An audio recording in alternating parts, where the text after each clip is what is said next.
ಎಲ್ರಿಗೂ ನಮಸ್ಕಾರ. ಸರಳ ಬದುಕು ಚಾನಲ್ಗೆ ಸ್ವಾಗತ.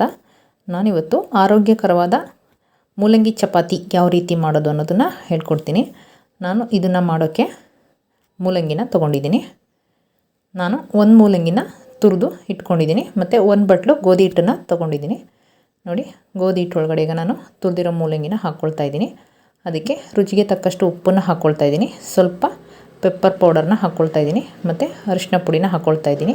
ಇದನ್ನೆಲ್ಲ ಹಾಕಿಬಿಟ್ಟು ಚೆನ್ನಾಗಿ ಮಿಕ್ಸ್ ಮಾಡ್ಕೊಳ್ಬೇಕು. ಮೂಲಂಗಿಲೇ ನೀರಿನಂಶ ಇರುತ್ತೆ, ಹಾಗಾಗಿ ಫಸ್ಟು ಚೆನ್ನಾಗಿ ಇದನ್ನು ಮಿಕ್ಸ್ ಮಾಡ್ಕೊಳ್ಬೇಕು. ಆಮೇಲೆ ನಿಮಗೆ ಎಷ್ಟು ನೀರು ಬೇಕೋ ಅಷ್ಟು ನೀರನ್ನು ಹಾಕ್ಕೊಂಡು ಗಟ್ಟಿಯಾಗಿ ಕಲಿಸ್ಕೊಳ್ಬೇಕು. ತೆಳುವಾಗಿ ಕಲಿಸ್ಕೊಳ್ಳೋಕೆ ಹೋಗಬೇಡಿ. ಮೂಲಂಗಿಲೇ ನೀರಿರೋದ್ರಿಂದ ಅದು ತೆಳ್ಳಗಾಗ್ಬಿಡುತ್ತೆ. ಸ್ವಲ್ಪ ನೀರನ್ನು ಹಾಕ್ಕೊಂಡು ಕಲಿಸ್ಕೊಳ್ಬೇಕು. ಅರಿಶಿನ ಪುಡಿ ಹಾಕೋದ್ರಿಂದ ಮೂಲಂಗಿದು ಸ್ಮೆಲ್ಲು ಸ್ವಲ್ಪನೂ ಕೂಡ ಬರಲ್ಲ. ನೋಡಿ, ಇದನ್ನು ಈ ರೀತಿ ಕಲಿಸ್ಕೊಳ್ಬೇಕು. ಇದನ್ನು ತುಂಬ ಹೊತ್ತೇನು ಇಡೋದು ಬೇಡ, ಒಂದು 2 ನಿಮಿಷ ಇಟ್ಟರೆ ಸಾಕು. ಇಲ್ಲ ತಕ್ಷಣವೂ ನೀವು ಮಾಡ್ಕೊಳ್ಬೋದು, ಕಲಸಿದ ತಕ್ಷಣವೂ ಮಾಡ್ಕೊಳ್ಬೋದು. ಮೂಲಂಗಿ ಹಾಕಿರ್ತೀವಲ್ಲ, ಅದು ನೀರು ಬಿಟ್ಕೊಂಡ್ಬಿಡುತ್ತೆ. ಅದಕ್ಕೆ ಇದನ್ನು ಕಲಸಿದ ತಕ್ಷಣ ಮಾಡ್ಕೊಳ್ಬೇಕು. ನೋಡಿ, ಚಪಾತಿಗೆ ಎಷ್ಟು ತೊಗೊಳ್ತೀವಿ ಅಷ್ಟು ದಪ್ಪ ಹಿಟ್ಟನ್ನು ತೊಗೊಂಡು ಚಪಾತಿ ರೀತಿಯೇ ಒತ್ಕೊಳ್ಬೇಕು. ನೀವು ನನ್ನ ಚಾನಲ್ನ ಫಸ್ಟ್ ಟೈಮ್ ನೋಡ್ತಾ ಇದ್ದರೆ ಪ್ಲೀಸ್ ನನ್ನ ಚಾನಲ್ನ ಸಬ್ಸ್ಕ್ರೈಬ್ ಮಾಡಿ, ಪಕ್ಕದಲ್ಲಿರೋ ಬೆಲ್ಲೈಕನ್ನ ಕ್ಲಿಕ್ ಮಾಡಿ. ನಾನು ನೆಕ್ಸ್ಟ್ ಟೈಮ್ ವಿಡಿಯೋ ಹಾಕಿದಾಗ ನಿಮಗೆ ನೋಟಿಫಿಕೇಷನ್ ಬರುತ್ತೆ. ನೋಡಿ, ಡಯಾಬಿಟಿಸ್ ಇರೋರು ಈ ರೀತಿ ಚಪಾತಿ ಮಾಡಿಕೊಂಡು ತಿನ್ನೋದ್ರಿಂದ ರಕ್ತದಲ್ಲಿರೋ ಸಕ್ಕರೆ ಪ್ರಮಾಣ ಕಡಿಮೆ ಆಗುತ್ತೆ. ವೆಯ್ಟ್ ಲಾಸ್ ಮಾಡ್ಕೊಳ್ಬೇಕು ಅಂತ ಇರೋರಿಗೆ ಇದು ಒಳ್ಳೆ ಡಯಟ್ ಫುಡ್ಡು. ಮತ್ತು ಮೂಲಂಗಿನ ತಿನ್ನೋದ್ರಿಂದ ಜೀರ್ಣಕ್ರಿಯೆ ಕೂಡ ಚೆನ್ನಾಗಿ ಆಗುತ್ತೆ ಮತ್ತು ರಕ್ತದಲ್ಲಿರೋ ಕೊಬ್ಬಿನಂಶ ಕೂಡ ಕಡಿಮೆ ಆಗುತ್ತೆ. ತುಂಬ ಮಕ್ಕಳುಗಳು ಮೂಲಂಗಿನ ತಿನ್ನೋಕ್ಕೆ ಇಷ್ಟಪಡಲ್ಲ. ಅಂಥವ್ರಿಗೆ ಈ ರೀತಿ ಚಪಾತಿ ಒಳಗಡೆ ಹಾಕಿಬಿಟ್ಟು ಮಾಡಿಕೊಡಿ.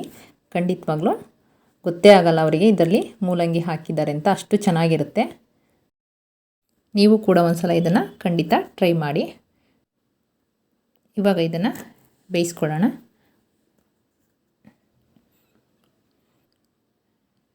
ಇವಾಗ ಇದಕ್ಕೆ ಸ್ವಲ್ಪ ಮೇಲ್ಗಡೆ ಎಣ್ಣೆನ ಹಾಕ್ಕೊಳ್ಳೋಣ. ಇದನ್ನು 1 ನಿಮಿಷ ಲೋ ಫ್ಲೇಮಲ್ಲೇ ಬೇಯಿಸ್ಕೊಳ್ಬೇಕು. ಮತ್ತು ಇವಾಗ ಇದನ್ನು ತಿರುವು ಹಾಕೋಣ. ಈ ಸೈಡಿಗೂ ಸ್ವಲ್ಪ ಎಣ್ಣೆನ ಹಾಕ್ಕೊಳ್ಳೋಣ.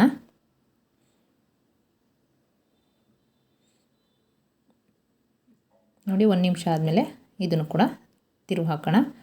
ತಿರುವು ಹಾಕಾದ್ಮೇಲೆ ನೀವು ಕೈಯಲ್ಲಿ ಹೀಗೆ ತಿರುಗಿಸ್ಕೊಂಡು ಬೇಯಿಸ್ಕೊಳ್ಬೇಕು. ಮತ್ತು ಸೈಡಲ್ಲೆಲ್ಲ ಈ ರೀತಿ ಸ್ವಲ್ಪ ಪ್ರೆಸ್ ಮಾಡಿ ಬೇಯಿಸ್ಕೊಳ್ಬೇಕು. ಈ ಚಪಾತಿ ಎಲ್ಲ ರೀತಿ ಚಟ್ನಿಗೂ ಚೆನ್ನಾಗಿರುತ್ತೆ.